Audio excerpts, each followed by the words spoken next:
분들에게 한 번 더 인사할까요? 당신은 교회를 세우는 사람입니다.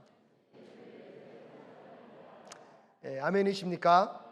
하나님이 우리를 구원하신 것도 너무나 큰 은혜인데, 그런 우리를 통하여서 하나님이 하나님의 교회를 세워가라고 하십니다.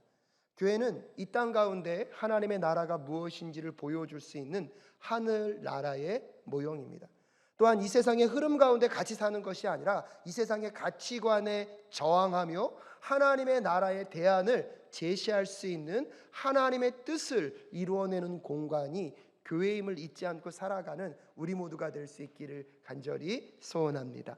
엘리베이터 승강기 중축 공사가 진행되고 있습니다. 건물이 세워질 때마다 건물만 세워지는 것이 아니라 우리가 교회되어 주님 교회를 세울 수 있도록 인도하여 주시옵소서. 함께 고백하며 나아갈 때 하나님의 역사가 우리 성도님들 가운데 함께하게 될 줄로 믿습니다.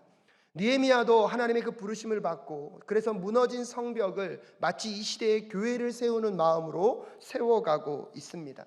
하지만 수많은 대적자들은 이 교회가, 이 성벽이 재건되는 것을 원치 않습니다. 그럼에도 불구하고 그 대적들의 공격 속에 묵묵히 성벽을 재건해가는 느헤미야와 이스라엘 백성들, 오늘 1절 말씀에 이런 역사가 소개되고 있습니다. 함께 읽을까요? 시작. 내가 성벽을 쌓아 올려 무너진 곳을 다 이었다는 말이 산발락과 도비야와 아람 사람 게셈과 그 밖에 우리 원수의 귀에까지 들어갔다.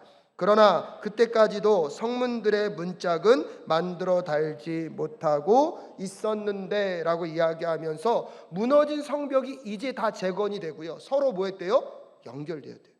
근데 한 가지 남아있는 게 있는데 그 성벽의 문이 아직 달아지지 않은 것입니다. 거의 완성됐습니다. 그런데 여러분, 놀라운 건 거의 완성됐는데 대적자들의 공격도요 멈출 줄을 모릅니다. 그들도 끝까지 어떻게 해서든 이 성벽이 완성되지 않도록 끊임없이 공격하고 있는 모습을 확인할 수가 있습니다. 마치 새벽이 찾아오기 전에 극심한 어두움이 있는 것과 똑같은 상황입니다. 더군다나 이제는 이 대적들이요 이스라엘 민족 전체를 향하여 공격하던 그 공격 방법을 바꿔서 이제는 리더 한 사람만을 공격하기를 결정하였습니다. 이 느헤미야만 제거되면 이 성벽 제거는 있을 수 없음을 알게 된 것 같습니다. 미국식 축구라고 하는 아메리칸 풋볼에서도요 이런 이야기가 있습니다.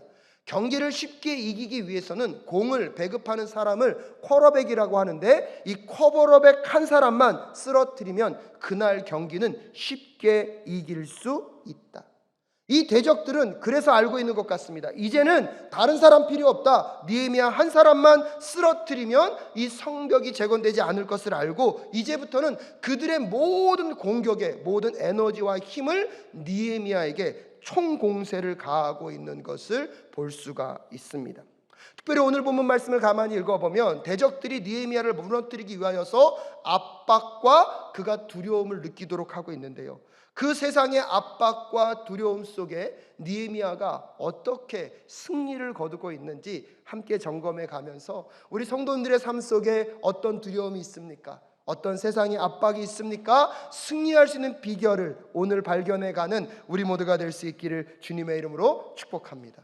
첫 번째로의 대적들의 공격은 반복적으로 거짓 평화 협정을 요청해 왔다는 것입니다. 그것으로 느헤미야를 압박했고요, 느헤미야에게 두려움을 조성하도록 하고 있습니다. 오늘 보면 2절 말씀 함께 읽겠습니다. 시작. 산발락과 게셈이 나에게 전가를 보내왔다. 오노 들판에 한 마을로 오시오. 거기에서 좀 만납시다. 나는 그 말 속에 그들이 나를 해치려는 흉계가 있는 줄 알았으므로 라고 이야기하고 있습니다. 이제 성전이 거의 완성될 때까지 끊임없이 계략과 공격 루틴을 갖고 찾아왔던 그들이 갑자기 대화를 하자고 시도합니다. 겉으로 보기에는 평화를 만들고자 하는 대화 같지만 오늘 본문 말씀을 읽어보면 여러분, 느헤미야는 지혜롭게 그들의 제안은 결국 자기를 죽이려고 하는 흉계라는 것을 미리 깨닫고 거절하고 있는 모습을 확인하게 됩니다. 오노 평지는요 예루살렘에서 북서쪽으로 약 11km 떨어진 지역입니다. 사마리아 접경 지역이기 때문에 산발랏이 여러분이 알다시피 사마리아에 뭐로 있었습니까? 총독으로 있었습니다.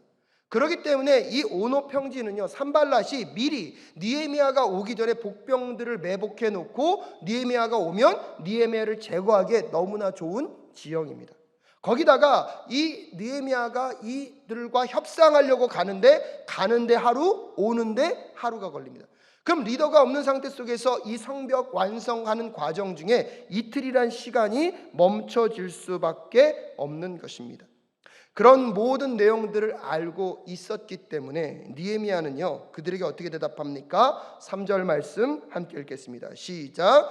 그들에게 사람을 보내어 다음과 같이 대답하였다. 나는 지금 큰 공사를 하고 있으므로 내려갈 수 없어. 어찌 이 일을 중단하고 여기를 떠나서 당신들에게 내려가라는 말이요? 라고 이야기하면서 느헤미야는 그의 삶의 우선순위를 먼저 정하고 있습니다. 하나님의 명령과 하나님의 사명을 따라 성벽 재건을 시작했기 때문에 이 성벽 재건의 일이 아직 끝나지 않았기 때문에 당신들과 대화할 수 없다는 것입니다. 느헤미야는 오늘도 이 성벽 재건을 왜 해야 하는지, 이것이 그의 인생 가운데 그 무엇과도 비교할 수 없는 가장 우선순위에 있다는 것을 알고 있었던 것 같습니다. 그래서 안 가겠다고, 안 된다고 이야기하고 있는데요, 대적들도요 만만치 않습니다. 4절 말씀에 보니까 그런데도 그들은 똑같은 것을 4번씩이나 요구해 오고 그때마다 나도 똑같은 말로 대답하였다라고 이야기하고 있습니다. 한 번은 거절할 수 있어요. 근데 여러분, 똑같은 것이 반복돼서 찾아오면 사람들은 알게 모르게 뭘 느낄 수밖에 없습니까? 압박을 느낄 수밖에 없습니다. 제가 종종 누구를 만나면 밥 먹자는 소리를 참 잘하거든요. 식사 한번 하시죠. 한 번은 그러려니 하는데 제가 밥 언제 먹을까요? 무엇을 먹을까요? 맛있게 드실까요? 그러면 어떤 느낌이 드십니까? 이렇게 물어봤더니 일부 예배 때 한 분이 그러시더라고요. 밥 사달라는 소리네요. 그 뜻은 아닙니다, 여러분. 제가 살 겁니다. 근데 아무리 교제하고 싶고 관계하고 싶다 그래도 똑같은 말을 반복하면 뭘 느낍니까? 압박을 느낍니다. 오늘 집에 갔는데 갑자기 아내가 나 사랑해? 사랑해요? 사랑하죠? 사랑할 거예요? 좋은 말인데 그 순간 우리도 모르게 뭘 느낍니까? 압박감 속에서 원하지 않는 대답을 할 수도 있습니다. 반복이 된다는 것은 무언가에 우리의 압박을 준다는 거예요. 지금 이 대적들이요, 그걸 알고 있는 거예요. 그러니까 느헤미야에게 끊임없이 평화협정을 맺자고 이야기하고, 하지만 느헤미야는 그들의 반복된 요구에도 불구하고 하나님 앞에서 우선순위가 무엇인지 알기 때문에, 하나님께서 나에게 맡기신 이 큰 일, 그에게 있어서 큰 일은 무엇입니까? 성벽을 재건하는 것이고 하나님의 공동체를 세우는 것이 그 어떤 것보다 우선순위에 있다는 것을 느헤미야는 알고 있기 때문에 대적들이 반복적으로 그를 공격해 오고는 그 순간 속에 그 압박과 두려움 속에 우선순위를 정하고 아직 그것은 할 때가 아니라고 단호하게 이야기하고 있습니다. 그래서 평화협정을 맺자고 했던 그 지역이 어디라고요? 오노 평지. 그럴 때마다 그들이 무언가를 하자 말 때마다 오! 노! 그래서 오노 평지인지도 모르겠습니다. 그래서 거절하고 가지 않았던 느헤미야. 사랑하는 사랑교회 성도 여러분, 세상은요 우리에게 끊임없이 무언가를 반복적으로 요구하며 우리에게 부담을 줄 때가 있습니다. 여러분, 그럴 때마다 그런 압박과 여러분 그런 두려움 속에 선택하는 사람들이 아니라 하나님이 맡기신 일들을 가장 우선순위에 두고 그 일을 먼저 이루어내는 우리 모두가 될 수 있기를 주님의 이름으로 축복합니다. 창세기 39장 9절부터 10절에 보면 요셉의 이야기를 이렇게 소개하고 있습니다. 요셉이 이집트의 12대장 보드벨의 집에서 노예 생활을 할 때 주인의 아내가 반복적으로 함께 침실로 가자고 그를 유혹합니다. 말씀 한번 띄워주시겠습니까? 그런데 요셉은요 그 유혹 가운데 한결같이 이렇게 반대하고 거절하고 있습니다. 9절 말씀 제가 읽어드립니다. 이 집안에서는 나 위에는 아무도 없습니다. 나의 주인께서 나의 마음대로 하지 못하게 한 것은 한 가지 뿐입니다. 그것은 마님입니다. 마님은 주인 어른의 부인이시기 때문입니다. 그런데 내가 어찌 이런 나쁜 일을 저질러서 하나님을 거역하는 죄를 지을 수 있겠습니까? 10절 말씀 함께 읽을까요? 요셉이 이렇게 말하였는데도 주인의 아내는 날마다 끈질기게 요셉에게 요구해 왔다. 요셉은 그 여인과 함께 침실로 가지도 않았을 뿐만 아니라 아예 그 여인과 함께 있지도 않았다라고 소개하고 있습니다. 반복적으로, 그것도 그의 주인의 아내가 요구하는 것을 거절해야 하는 그 압박감 속에서 요셉은요, 어떻게 끝까지 일관되게 노라고 이야기할 수 있었겠습니까? 요셉에게 있어서 가장 우선순위는 여러분 하나님의 일에 있었습니다. 그러게 이렇게 고백합니다. 내가 어찌 이 나쁜 일을 저질러서 하나님을 거역하는 죄를 지을 수 있겠습니까? 사랑하는 사랑교회 성도 여러분, 세상이 반복적으로 요구하는 것에 여러분 두려워 움직이지 마시고 하나님이 맡기신 일 먼저 우선순위를 두고 나아가는 우리 모두가 될 수 있기를 주님의 이름으로 축복합니다. 하나님 앞에 범죄하는 일이라면 여러분 과감하게 노라고 말할 줄 아는 이번 한 주 되실 수 있기를 간절히 소원합니다. 두 번째의 전략은요, 중상모략으로 두려움을 조장하고 있는 것입니다. 중상은 터무니없이 다른 사람을 헐뜯는다는 뜻이라고 합니다. 모략은 간사에게 속이는 술수를 부리는 짓이라고 말하고 있는데요, 그들이 어떻게 중상모략으로 느헤미야를 공격하고 있는지 5절 말씀 함께 읽겠습니다. 시작. 다섯 번째도 산발랏이 심부름꾼을 시켜서 같은 내용을 보내왔다. 심부름꾼이 가지고 온 편지는 봉하지 않았는데, 여기서 중요한 게 뭐냐면요, 후반절입니다. 편지를 다섯 번째도 똑같은 내용을 전달해 주는데 이번에는 편지를 뭐하지 않았다고요? 봉하지 않았다는 거예요. 그 당시 중요한 문서는 편지가 있으면 그 뒤에다가요, 촛농 같은 것들을 떨어뜨리고 인장반지를 꾹 눌러서 누구도 열지 못하도록 하는 게 기본적입니다. 근데 의도적으로 나라와 민족과 민족이 협상하자 그러면서 문서를 보내고 있는데 일부러 봉하지 않았다는 뜻은 무슨 의도입니까? 열어서 뭐 하라는 거예요? 읽어보라는 것이죠. 여러분, 누군가가 그것을 읽어보고 나서 그 내용을 어째요? 의도적으로 소문이 퍼지기를 원하고 있는 대적들의 모습을 보십시오. 그러면서 6절과 7절에 보면 그 서신의 내용을 세 가지로 요약할 수 있습니다. 첫 번째는 무엇이냐면 느헤미야와 유다 사람들이 반역을 일으키는 소문이 가득 퍼져 있다는 거예요.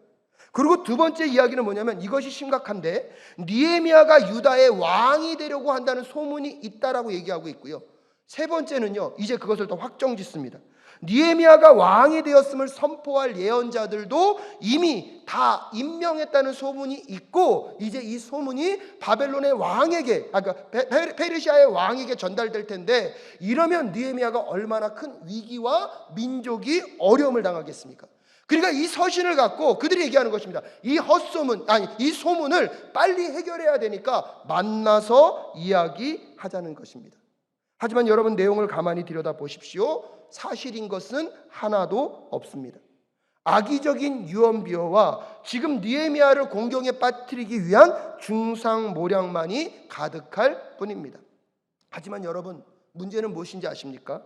사람들의 말이라는 것이요, 꼬리에 꼬리를 물고 전달되기 시작하면 거짓은요, 더 큰 거짓으로 포장되는 것들을 우리는 많이 경험하고 있습니다.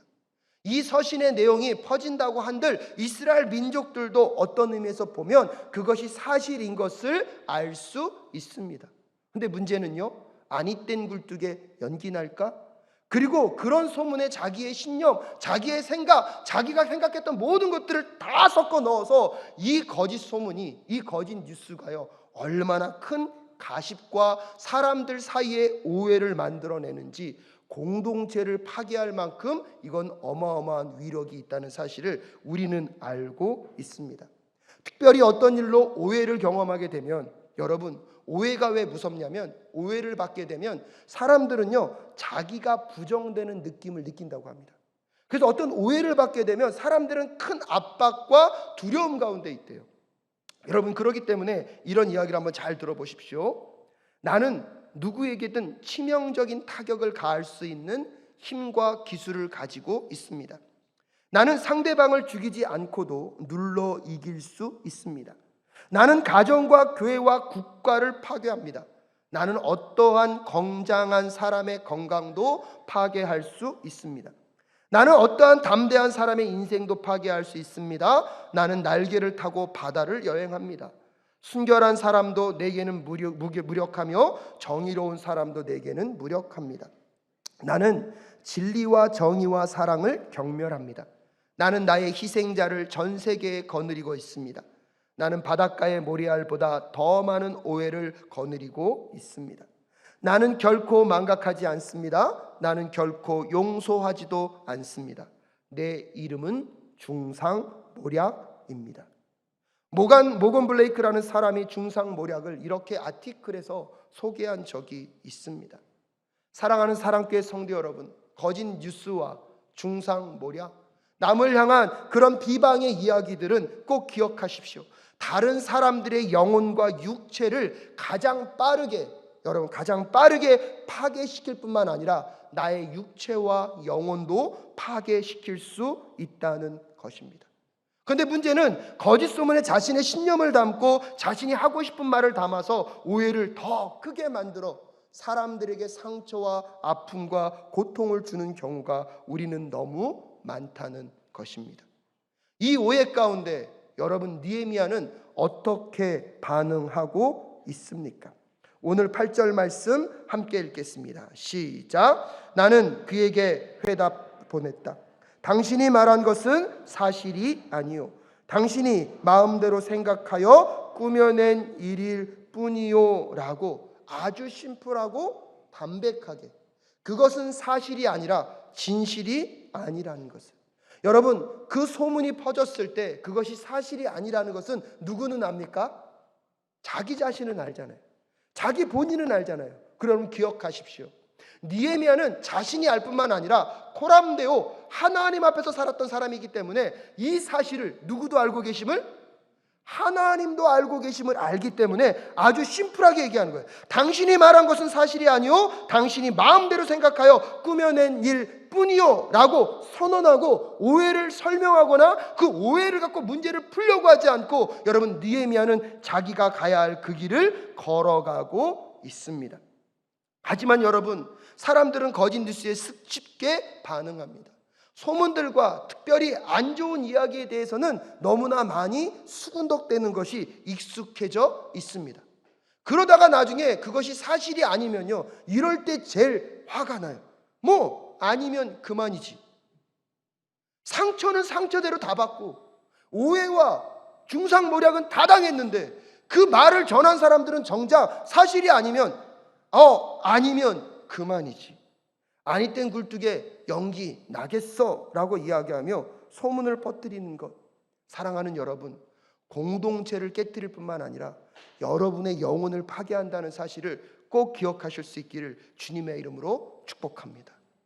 더 안타까운 것은 그런 중상모략과 거짓 뉴스로 피해를 입은 사람들이요, 오히려 그런 가해자가 되어서 함께 상처를 주고 받는다는 것입니다. 그래서 청교도들은 그들의 공동체 안에 이런 중상모략의 피해를 피하기 위하여서 스스로에게 3가지 질문을 던졌다고 합니다. 여러분 잘 들어보십시오. 첫 번째, 이것은 사실인가? 이것은 사실인가? 그리고 두 번째, 본인에게 확인했는가? 여러분, 중상모략의 대부분의 내용은요, 누가 그러던데 모호합니다. 누가 말했는지가 분명하지 않습니다. 어디서 들었는데 실명을 말할 수는 없는데 여러분, 분명하지 않습니다. 세 번째, 만약 사실이라 할지라도 이 이야기가 퍼졌을 때 하나님께 영광이 되고 내 형제에게 유익한가? 이 3가지 질문 앞에 우리 사랑교회 공동체 안에 중상모략이 끊어질 수 있기를 주님의 이름으로 축복합니다. 이 3가지 질문 앞에 답답하며 여러분의 가정과 여러분의 직장과 여러분의 사업터에서 중상모략이 떠나갈 수 있기를 주님의 이름으로 축복합니다. 세상이 뭐라 한다 할지라도 여러분은 먼저 사람과 사람을 대할 때 꼭 질문하십시오. 이것은 사실인가? 본인에게 확인했는가? 만약 사실이라 할지라도 이 이야기가 퍼졌을 때 하나님께 영광이 되고 내 형제에게 유익한가? 라고 묻고 말할 수 있을 때 여러분의 영혼도 살고 공동체도 살아나게 될 줄로 믿습니다. 에베소서 4장 29절에 이렇게 말씀하십니다. 나쁜 말은 입 밖에 내지 말고 덕을 세우는 데 필요한 말이 있으면 적절한 때에 해서 듣는 사람에게 은혜가 되게 하십시오. 대적들의 중상모략에 느헤미야는 단호하게 진실만을 이야기하고 있습니다.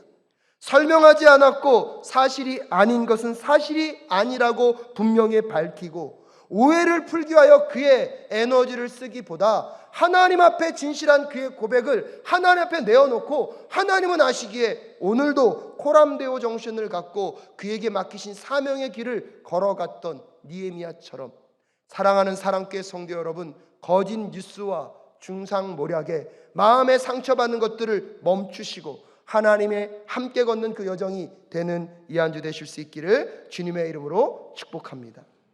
그리고 세 번째로 여러분, 대적자들은요 느헤미야에게 극한 상황으로 몰아붙이면서 두려움을 조장함과 동시에 상황 논리로 살아갈 수 있도록 지금 느헤미야를 유혹하고 있습니다. 오늘 보면 10절 말씀에 보면 함께 읽을까요? 10절 함께 읽겠습니다. 시작. 하루는 스마야를 만나려고 그의 집으로 찾아갔다. 그는 들라야의 아들이며 무엘다벨의 손자인데 문밖 출입을 하지 않고 있었다. 그가 나에게 말하였다. 하나님의 성전으로 가십시다. 성소 안으로 들어가서 성소 출입문을 닫읍시다. 자객들이 그대를 죽이러 올 것입니다. 그들이 밤에 와서 반드시 그대를 죽일 것입니다. 라고 이야기합니다. 이 스마야라는 사람은요 느헤미야가 그가 출입을 하지 않는다는 소식을 듣고 그의 집에 찾아간 걸 보면 평소에 느헤미야와 관계가 좋았던 것 같습니다. 성소를 출입했던 사람이라고 보면 제사장임을 우리는 쉽게 알 수 있습니다. 근데 그에게 문안을 갔는데 마침 그날 스마야가 뭐라고 얘기하고 있습니까? 느헤미야, 당신을 죽일 자객을 보낸다는 소문을 내가 들었습니다. 지금 나랑 함께 성소로 가서 몸을 피신합시다. 하나님의 나라, 하나님의 일, 그것도 중요한데 당신의 목숨을 잃으면 그 일을 어떻게 할 수 있겠습니까? 지금은 어떻게 해서든 목숨을 먼저 살려놓고 봐야 하나님의 나라의 일도 할 수 있지 않겠습니까? 라고 끊임없이 느헤미야를 부추기고 몰아붙이고 있습니다. 여러분도 한번 생각해 보십시오. 오늘 여러분을 죽일 자객이 준비되었고 오늘 밤에 반드시 여러분을 죽인다는 소문이 들려왔다면, 그 소식을 들었다면 그 말을 듣고 가슴이 안 떨릴 사람이 누가 있겠습니까? 그리고 거기서 더 나아가서 자기가 평소에 친하게 지냈고 믿고 있었던 사람이 대안까지 제시합니다. 어디로 피하자고요? 성소로 피하자고. 여러분, 이 상황 속에 느헤미야의 마음이 얼마나 많이 흔들렸겠습니까? 상황 논리에 따라 상황에 맞춰서 좀 같이 가자고 말하고 있는 그 친구의 말, 가까운 사람의 말에 여러분 느헤미야는 어떻게 대답합니까? 11절 말씀 함께 읽겠습니다. 시작. 나는 대답하였다. 나 같은 사람더러 도망이나 다니란 말입니까? 나 같은 사람이 성소에 들어갔다는 절대로 살아나올 수 없습니다. 나는 그렇게는 못합니다라고 단호하게 이야기하고 있습니다. 민수기 3장 10절에 보면 성소는요 제사장만 들어갈 수 있음을 분명히 밝히고 있습니다. 느헤미야는 그의 목숨을 살리기 위해서 성소에 가면 생명은 건질 수 있지만 누구의 말씀을 거역하는 것입니까? 하나님의 말씀을 거역하는 것입니다. 느헤미야에게 있어서 육적인 생명이 살아나는 것보다 자기의 영혼이 사는 것이 더 중요했고요, 자기의 삶에서 육적인 유익을 얻는 것보다 하나님의 뜻, 하나님의 말씀을 순종하는 것이 더 중요했던 사람이 누구입니까? 느헤미야였습니다. 여러분, 그리고 그 당시에 느헤미야는요 이 예루살렘에서 이제 성벽을 거의 완성한 사람입니다. 힘과 권력과 세상의 지위에서 보면 느헤미야가 성소로 들어간다고 한들 느헤미야에게 뭐라고 말할 수 있는 사람은 없었을 것입니다. 그럼에도 불구하고 여러분, 느헤미야는 세상에서 명예와 부, 권력을 갖고 있지만 그의 위치, 그의 자리, 자기가 누구인지를 잃어버리지 않고 있습니다. 하나님의 말씀에서는 분명히 성소는 누구만 들어갈 수 있습니까? 제사장만 들어갈 수 있기 때문에 나는 그 성소로 들어갈 수 없다고 말하는, 여러분, 그 느헤미야의 결단, 오늘 우리의 결단이 될 수 있기를 주님의 이름으로 축복합니다. 근데 여러분, 여기서 더 중요한 게 무엇인지 아십니까? 12절에 보면 나는 그때에 그가 하나님이 보내신 예언자가 아니라는 것을 알았다. 여러분, 느헤미야가 결단하고 아니라고 말하기 전까지는 지금 이 스마야가 말하고 있는 것이 진실인지 아닌지, 정말 하나님이 나에게 원하시는 것인지 원하시지 않는 것인지를 분별할 수 없었다는 거예요. 근데 느헤미야는 상황에 따라 움직인 사람이 아니라 하나님의 말씀을 알았고 말씀대로 사는 것이 진리이고, 설령 말씀대로 살다가 목숨을 잃는다 할지라도 그것이 사는 길임을 그는 알고 있었습니다. 말씀대로 살다가 손해보는 것이 세상에선 잃어버리는 것이지만 하나님 나라에서는 풍성하게 얻는 것임을 느헤미야는 알고 있었습니다. 그러기에 스마야가 그의 목숨을 구원해 주는 것처럼, 그를 살려주는 것처럼, 온갖 좋은 말로 그를 위해 주는 것처럼 그에게 다가왔지만, 여러분, 상황에 따라 결정하지 않고 말씀을 따라 결정하게 됐을 때 느헤미야에게 어떤 분별력이 생깁니까? 그는 하나님이 보내신 예언자가 아니라 도비야와 산발랏에게 매수되어 나를 해치는 예언자였다는 사실을 분별하게 되었습니다. 사랑하는 사랑께 성도 여러분, 하나님의 말씀과 하나님의 질서대로 살아 하나님의 뜻을 발견해가는 우리 모두가 될 수 있기를 주님의 이름으로 축복합니다. 아무리 돈을 많이 벌 수 있어서 수단과 방법을 버리지 않고 돈을 벌어서 나중에 하나님께 큰 예배당을 지어드리겠습니다, 세상에서 어떻게든 성공해서 사람들에게 떵떵거리며 그래서 하나님께 더 큰 영광을 돌리겠다고 오늘도 상황을 따라 상황에 맞춰서 살아가는 그 인생들은요, 하나님 앞에 소망이 없습니다. 하나님 말씀 앞에 부끄럽지 않도록 정직한 돈으로 정직하게 하나님을 높이는 우리 모두가 될 수 있기를 주님의 이름으로 축복합니다.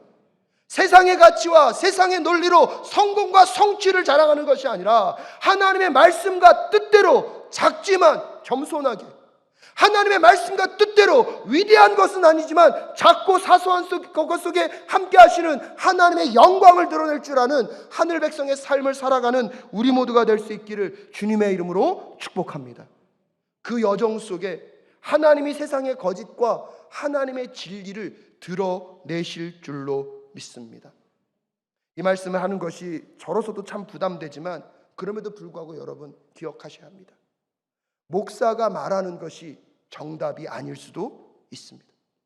목사가 말하는 것이 다 하나님의 뜻이 아닐 수도 있습니다. 여러분, 이곳에서 저도 목숨 걸고 하나님의 뜻을, 아버지의 말씀을 선포하고 대언하는 주의 백성으로 쓰임받기를 간절히 소원합니다. 하지만 여러분도요, 끊임없이 상황의 논리로 나아가는 것이 아니라 말씀을 읽고 묵상하고 말씀의 진리가 말하는 것이 무엇인지를 여러분의 심령과 마음 가운데 새겨서 그 말씀을 따라 살아가면서 누가 참 목자이고 누가 거짓 선지자인지를 분별해낼 줄 아는 이 시대의 하나님의 백성으로 쓰임받으실 수 있기를 주님의 이름으로 축복합니다. 의심하며 바라보라는 것이 아닙니다. 하지만 여러분, 거짓 선지자와 참 선지자는 다른 사람으로 있는 게 아니라 한 사람이 그때 하나님의 말씀을 붙잡고 선포하면 무슨 선지자입니까? 참 선지자라면. 근데 하나님의 말씀을 외면하고 자기의 욕망과 자기의 소원과 자기의 욕심을 따라 말씀을 증거하면 그 순간에 뭐가 될 수 있습니까? 거짓 선지자가 될 수 있습니다. 이게 너무나 두렵고 떨립니다. 저도 그러게 이 말씀을 증거하고 살기 위하여 몸부림치며 오늘도 내가 주의 말씀 가운데 있는지 하나님의 뜻 가운데 있는지 또 점검하고 또 점검하고 한 걸음 한 걸음 나아가는 제가 될 수 있기를 기도해 주십시오. 하지만 사랑교회 성도님들에게도 다시 한번 부탁드립니다. 여러분, 오늘 이 말씀을 듣는 것에 머물지 마시고 그 말씀 속에서 다시 하나님의 뜻을 찾고 여러분의 삶 속에서 결단하고 실행하며 하나님의 참된 뜻이 무엇인지 함께 발견해가는 우리 모두가 될 수 있기를 주님의 이름으로 축복합니다. 그때 세상이 주는 그 두려움과 그 압박감 속에서도 상황을 따라 살아가는 인생이 아니라 어떠한 상황 속에서도 말씀을 따라 살아 두려움을 극복하며 나아갔던 느헤미야의 승리가 우리 사랑교회 모든 성도님들의 승리가 되실 수 있기를 주님의 이름으로 축복합니다. 말씀을 마무리 지으면서 여러분 한번 생각해 보십시오. 이 대적들이 느헤미야를 공격하기 위하여서 느헤미야에게 끊임없는 두려움을 심어주고 있습니다. 반복적인 요구로 압박감을 줘서 두려움을 주고 있고요. 중상모략과 거짓 뉴스와 여러분 끊임없는 이 거짓 소문들로 인하여서 오해를 만들어내고 그 오해를 해결하고 풀어가도록 끊임없이 애쓰도록 에너지를 쓰도록 지금 그 두려움 가운데 느헤미야를 몰아넣고 있습니다. 여러분 가장 가까이 있었던 사람, 가장 친밀하고 믿을 만한 사람들에게 배신을 당하고 그가 자기를 무너뜨리고 공격하려고 하는 그 순간에 있는 것조차 경험할 수밖에 없었던 느헤미야. 하지만 여러분 느헤미야는 그 두려움을요 또 다른 두려움으로 극복하고 있습니다. 세상이 두려움을 줄 때마다 하나님을 두려워하는 두려움으로 세상의 두려움을 극복해 갔던 느헤미야를 꼭 만나실 수 있기를 주님의 이름으로 축복합니다. 한국에 이런 말 있죠. 이열. 참 이게 말이 안 되는 것 같은데 말이 되더라고요. 여러분 세상은요 끊임없이 우리에게 압박감을 주고 두려움을 줍니다. 근데 그 두려움을 극복할 수 있는 비결은 뭐라고요? 또 다른 두려움입니다. 누구를 두려워하는 것입니까? 하나님을 두려워하는 것입니다. 하나님을 경외하기 때문에 내 삶의 가장 우선순위는 하나님의 뜻과 하나님의 일을 감당함에 있어서 우선순위를 흐트리지 말고 타협하지 않고 나아가는 여러분 되실 수 있기를 주님의 이름으로 축복합니다. 하나님을 두려워하고 경외하기 때문에 어떤 오해가 있다 할지라도 여러분 그 오해를 설명하는 데 에너지를 쓰기보다 진실을 선포하고 여러분이 가야 할 그 길을 하나님과 걷는 이 한 주 되실 수 있기를 주님의 이름으로 축복합니다. 하나님을 두려워하고 경외하기 때문에 상황을 따라 살아가는 상황 논리의 인생이 아니라 말씀을 더 마음 가운데 품고 말씀이 말씀하시는 그 삶 속에 삶을 살아내요.